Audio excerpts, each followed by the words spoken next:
Muy buenos días, ya son las 11 de la mañana, yo soy Paulina Silva y este es un corte informativo.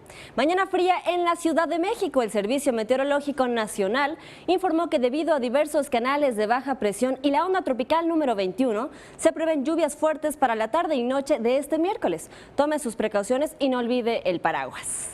Y en otra información, la Secretaría de Movilidad dio a conocer la cromática para los taxis híbridos. La base será blanca y el cofre y cajuela de color rosa. Además, llevarán logotipo color verde y la leyenda taxi híbrido en color blanco y negro. Para más información, ingrese a la página www.cemovi.df.gov.mx y www.consejería.df.gov.mx.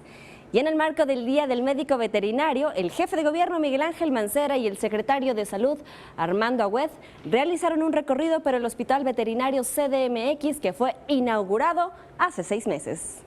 Hasta aquí el corte informativo, vámonos a un reporte vial.